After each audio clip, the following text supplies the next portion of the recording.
Does anyone watch competition cooking shows? Let's raise your hands. We got 1.5. Only 1.5. No cooking competition show fans. Well, man, I thought there'd be a lot more. Hey, if you're watching online, let us know if you like watching cooking competition shows. Judd, what is your favorite cooking competition show? If you were to ask me what my favorite kind of cooking competition shows are, I would say anything with Gordon Ramsay. Anything with Gordon Ramsay in it. He is one of my favorite TV personalities. I don't like watching cooking competition shows, so I'm not sure I would have raised my hand per se at that question. But I would say if Gordon Ramsay's on it, I am definitely watching it. His entertainment value to me is just second to none. So I've watched Kitchen Nightmares. I've watched The Master Chef. I've watched almost all of Hell's Kitchen. And I love it. Anything Gordon Ramsay makes, I just love it. I love his ability to just completely yell at someone. I mean, just scream at them and make them a better version of their self somehow in that process. It's always amazing to me how that works out. Now, one time I was visiting my friend in Las Vegas, and we found out that Gordon Ramsay would actually be guest cooking at one of his restaurants. And so I told him, like, man, we got to go see Gordon Ramsay. Book it, I don't care how much it costs. He's got to cook for us. And so Jake calls, he gets us the reservation, and we go there. We dress up, and we're in Las Vegas, like I said. Gordon Ramsay's here. I'm amped because I love Gordon Ramsay. And everything in this restaurant is great. I mean, it's clean, it's impressive, everything is immaculate.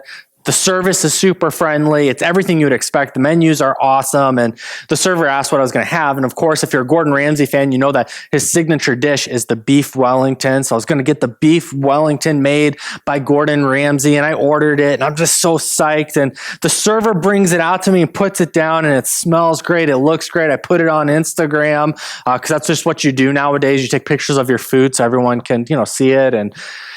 And I said, I waited a few minutes, and when Chef Ramsay didn't come out, I asked my server, I was like, well, could you have Chef Ramsay come out? And Chef Ramsay did. He comes out. He says, well, what seems to be the problem? And I said, well, nothing.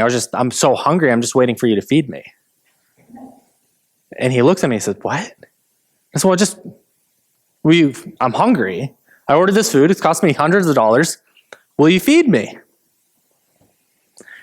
And that didn't happen. Okay, so just so you know, I have a friend named Jake who lives in Las Vegas, but that actually did not happen. I've never been to a Gordon Ramsay restaurant. I'm so sorry. But why do you think that I just told that little story? There is a purpose. Does anyone who has been following the series know where we're heading tonight in Hebrews? We're going to talk about it in just a few moments. If you'd like to follow along and know where we're going to Hebrews chapter 5 today. We're going to start at verse 11. For the past few weeks, we've been in a series called Losing My Religion, which is all about how us, as followers of Jesus, if that is how you identify, should be moving from a people who have these religious obligations, and we're going to let those go. We're going to lose them. We're going to quit being religious, and we're going to go and seek following Jesus, which is what he had intended for us to begin with. We want to have a vibrant relationship with God. And the writer of Hebrews also wants that. And he or she is writing to an audience that is primarily Jewish Christians. As in, they grew up with Old Testament law. They grew up going to the temple and memorizing hundreds and following hundreds of commandments. When it came to religious obligations, they knew what they were doing, and they did it almost better than anyone. And so then when Jesus comes onto the scene, as he has done at this point, and Jesus has kind of this new take on things. He says, I haven't come to abolish the law, but rather I've come to fulfill it, which is a loaded statement. And so now if you were a Jewish Christian, this is complicated for you because you grew up with one set of rules. And now Jesus kind of comes in and he ushers in this new covenant, this new way of doing things. If you're a Gentile, which most of us in the room, we didn't have the whole growing up under Old Testament rule and law anyway. So for us, it was easier for us to get on board. But what this author now is confronting in this community is that they're going back. They say that we're followers of Jesus, but they are going back to the old ways of doing things, the old covenant, the old religious standards, and it's hurting their faith. And it's not just hurting their faith, but it's hurting the faith of those around them. And so the author of Hebrews is writing to say, whoa, press the brakes here. The author of Hebrews wants us to find faith. The author of Hebrews wants to help us lose our religion so we can live our best lives, which is the life that Jesus had intended for us. Now, the past few weeks, we've been talking about high priests and Jesus being the ultimate and better high priest, which for us today is kind of confusing. And so I'm not going to dig into that. If you want to hear some of those talks, go back and listen to the last 2 weeks. But today our author is going to take an unexpected detour. And it's actually very confrontational in nature. Again, most of the audience who was getting this letter for the very first time could not read themselves. So they would gather in a place like this, and somebody who could read would say, yes, we got this letter, and here's what it says. And they would read it out loud, kind of like how we're doing tonight in some ways. And it comes to this point where all of a sudden everyone gets super duper uncomfortable. Because the author of Hebrews, in a way that shows just how smart and articulate they are, moves into something that needs to be confronted in the community. So reading from verse 11.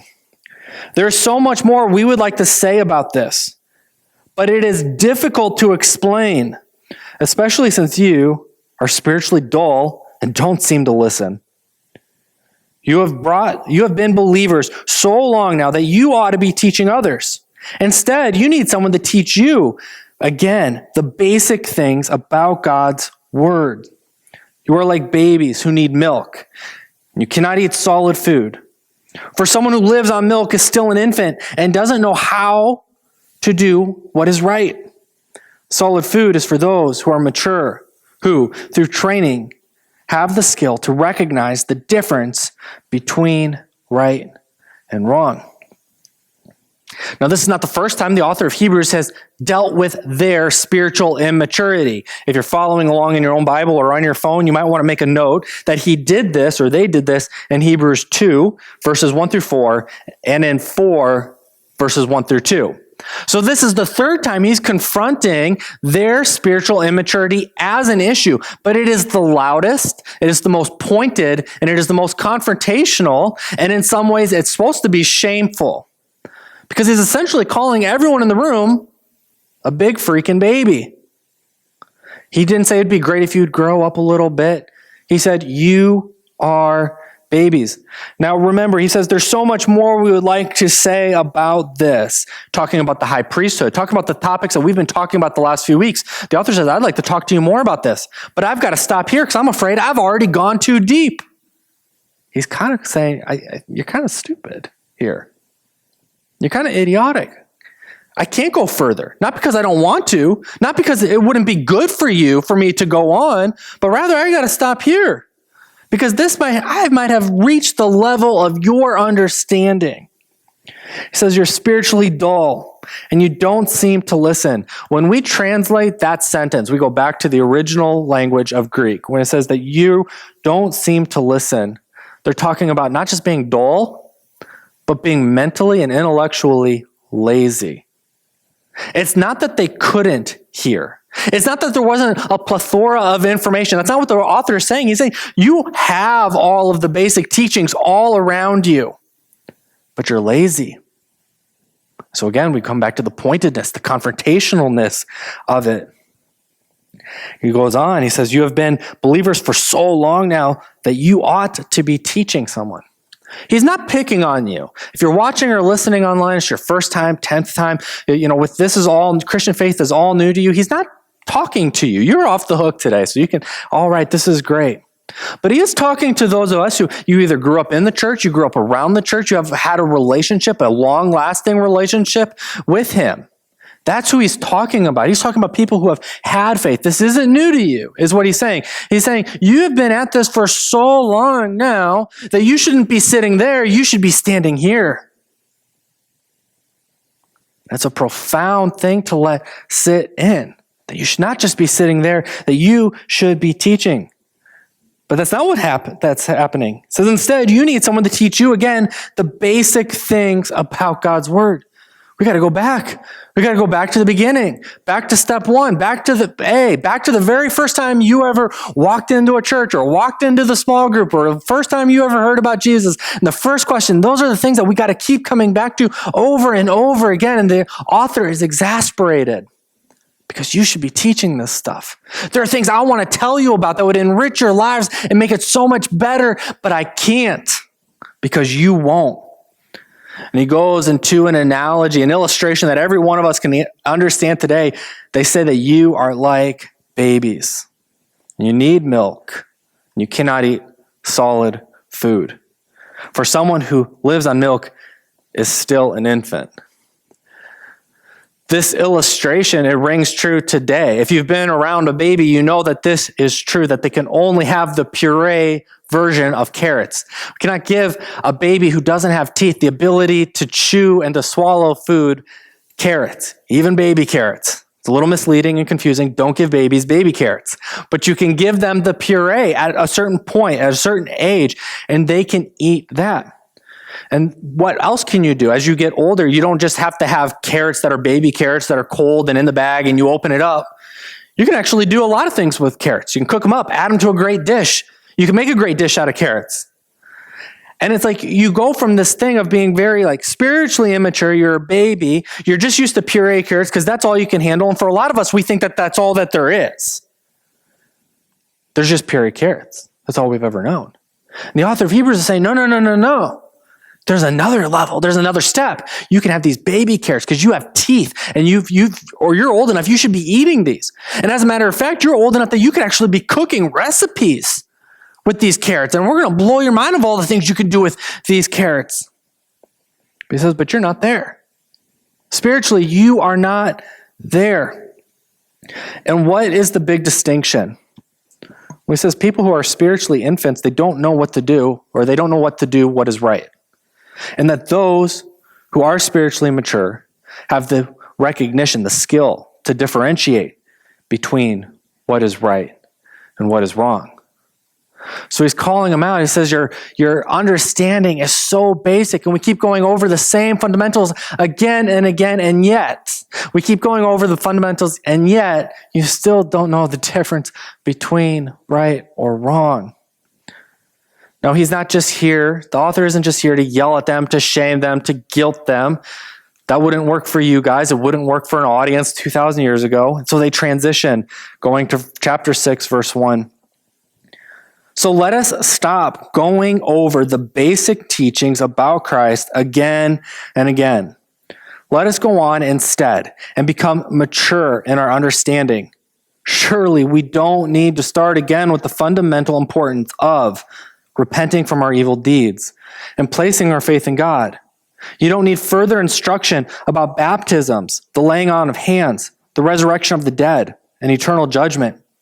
And so, God willing, we will move forward to further understanding.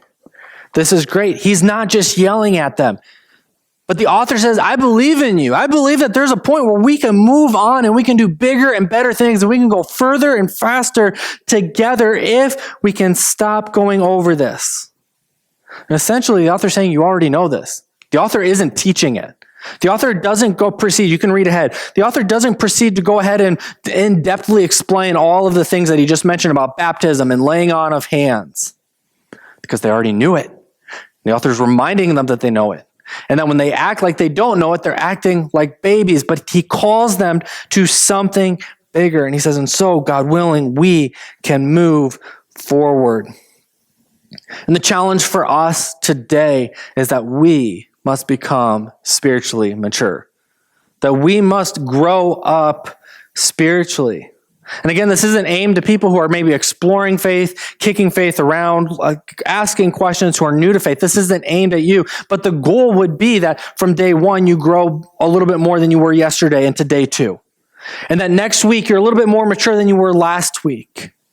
And that for those of us who have grown up in or around the church and we've been around for years or decades, it's time that we go from just being participants and watching to actively engaged on mission together. Yesterday, I met and got to spend some time with my new nephew, Henry. He is 2 weeks old, and it was awesome because my baby sister has her own baby, and I can remember doing all the good big brother things, like punching her in the back, locking her in a closet, all those things we did when I was like 20. No, I'm just kidding.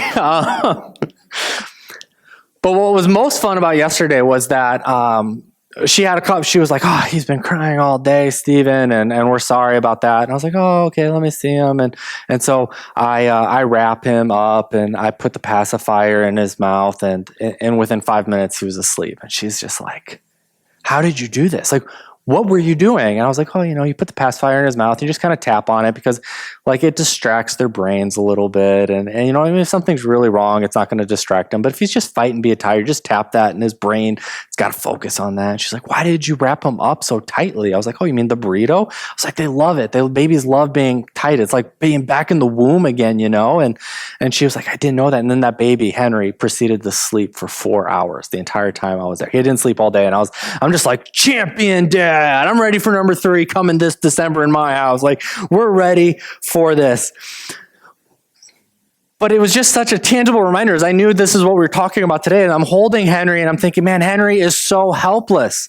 He can't wrap himself up. He can't feed himself. He needs help soothing himself. He's not an adult. Henry would literally, any baby for that matter, would literally starve to death without the care of an adult because babies cannot feed themselves. They can't even eat solid food, and they have to have milk for a long time, and then they get to graduate to puree food. And then at some point they get old enough and you start experimenting with hard food, but when you're a first-time parent and it's your first kid and the first time they're eating real food, you're like watching them like this.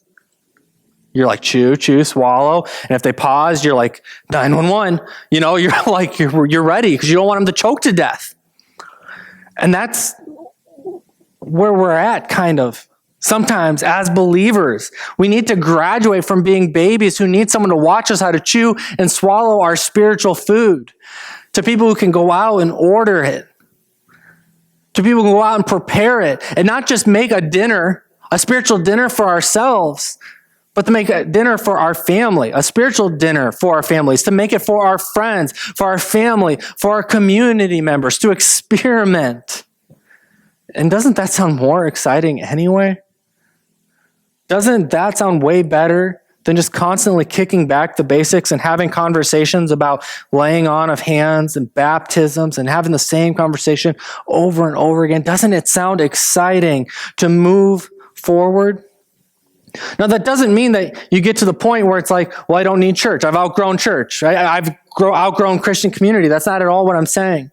Because together, we can teach each other new techniques. We can teach ourselves new recipes that allow us to try different things spiritually that lead to greater and better health and a better relationship with God. That happens here in this community. Now, at Madison Church, this kind of leads way into our spiritual formation pathway. So if you're watching online or you're kind of new with Madison Church, discipleship doesn't just happen on accident. You don't just start reading the Bible. You don't just start growing spiritually on accident. So we have a very intentional plan to help people grow. And I want to go over that right now briefly. So the first thing here that you see is this is you. I'm a very gifted artist, as you can tell. So this is you. And at some point you visit Madison Church for the first time. And while Madison Church isn't a building, most people visit us. That's supposed to be a cross, sorry.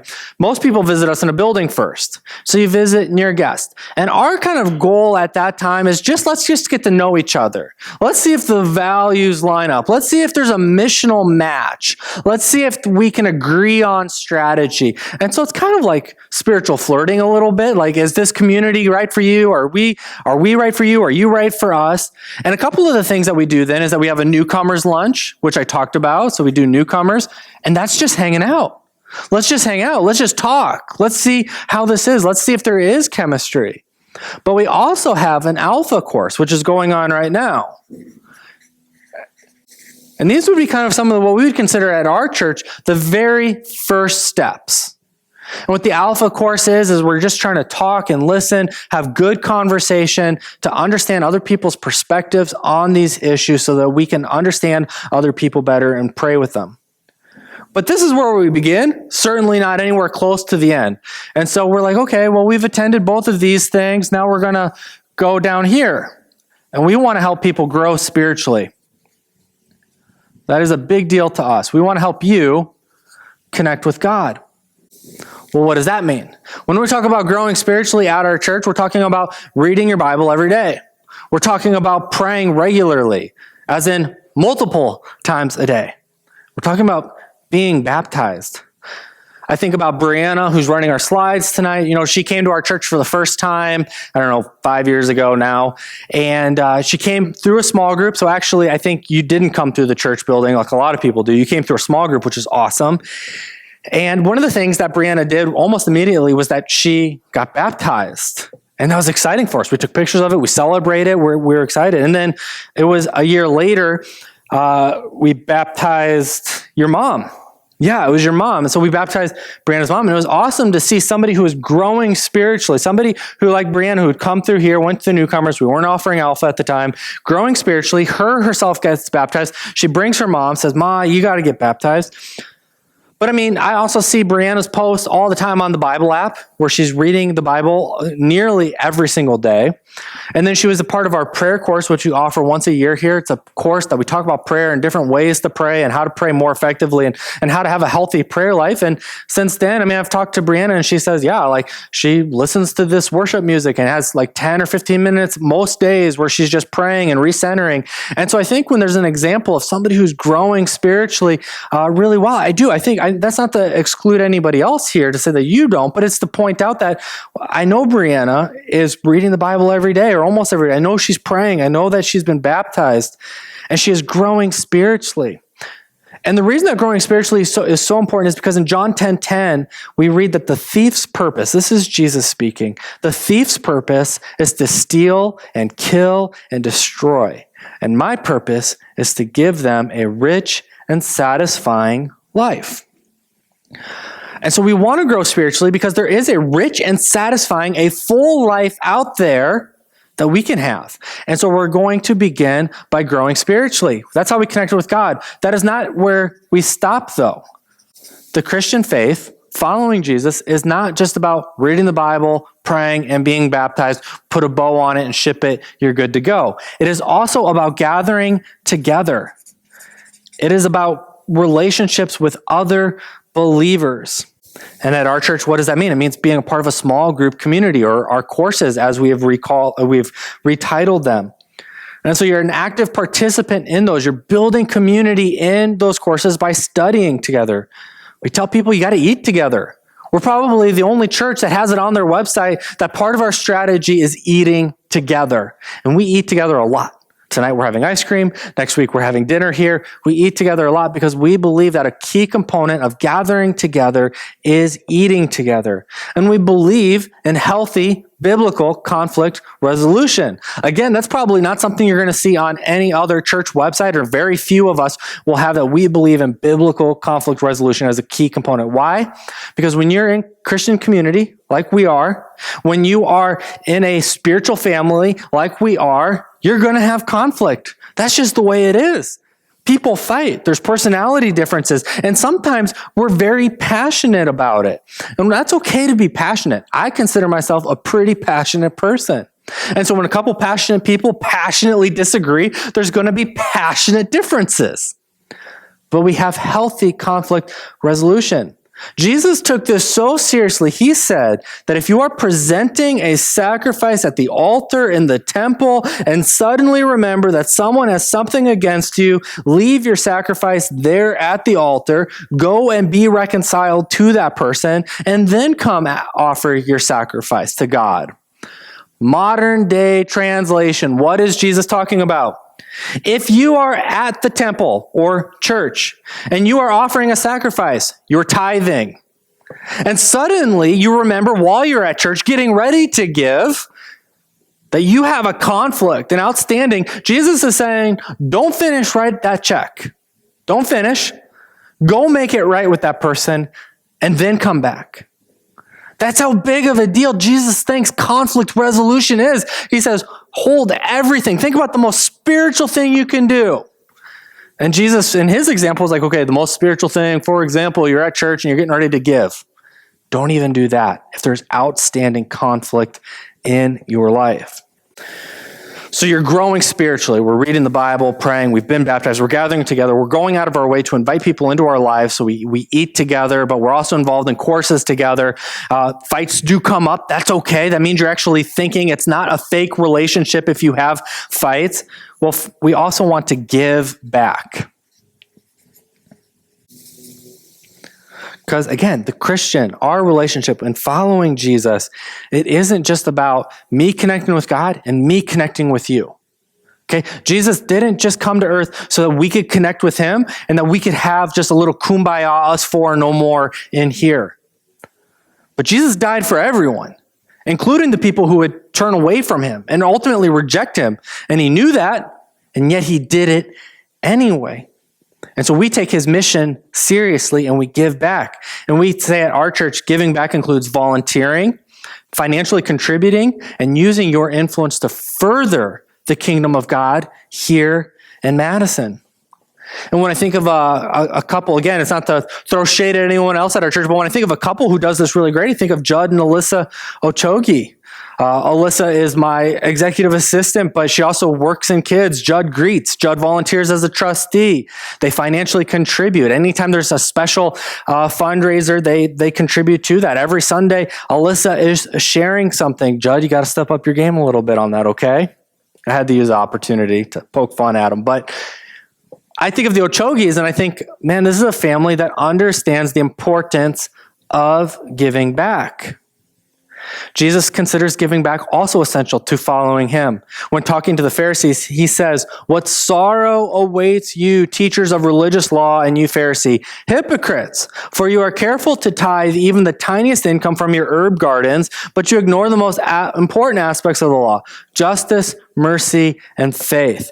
Yes, you should tithe, but do not neglect the more important things." Again, Jesus is coming after money here in an example of something that's more important. He's saying, you ignore the more important things, you tithe. And Jesus says, that's great. Awesome, you should do that. Jesus isn't saying don't do that, but what he is saying is there are more important things. Does anyone think that there should be more mercy in the world? Yes. Does anyone think there should be more justice in the world? Yes, especially after the last 12 or 18 months. I think a lot of us would say there should be more justice. And faith, I think the world is low on faith right now. And coming out of the pandemic, it seems that more people are losing their faith. And Jesus is saying, if we can't get giving right, how will we do the more important things?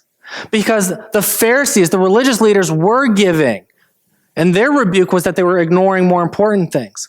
Well, if we can't even give faithfully, we're already a step behind the Pharisees who are already doing this faithfully. And I want to be a church and a community that it focuses on justice, mercy, and faith. And so we have to take care of our house first. And just like our original audience, when we begin to do these things, we will begin to mature in our understanding. And what the author of Hebrews is saying is that you've been here long enough. You have been here long enough where you should be somewhere like down here and down here, but we keep coming back to the basics over and over and over again. The author says you should be teaching this stuff. And so at Madison Church, it doesn't just end here. We have a leadership pathway at our church where you can become a leader, where you can become a pastor or ministry director, where you can have roles and responsibilities like Judd as a trustee, like Briana as our facilities director. We have those positions. And some of the things that we're looking for is, well, we're already looking for people who do these things well. So we're already looking for, you got the behavioral stuff down, but then we're looking for people who think we before me. It's a value for us. Humility. We want us to be thinking about the community win, not just my win, not just my family's win, not just my small groups win, not just my service time win, not just my sites win, but we want to be thinking about all of our community, the Madison Church community and the city at large. We want people who go above and beyond. Nobody wants to be on a team where you're the only one doing anything. We want people who show up early, who stay late, who give the extra mile. We'll take less talented people who give 100% than more talented people who only give 50%. And then finally, we want people who are fun. Guys, this has to be fun. There are enough churches out there that it's not fun. You might have been to one of them. But let's have fun. Jesus had fun. The mission of God can be fun because people are involved.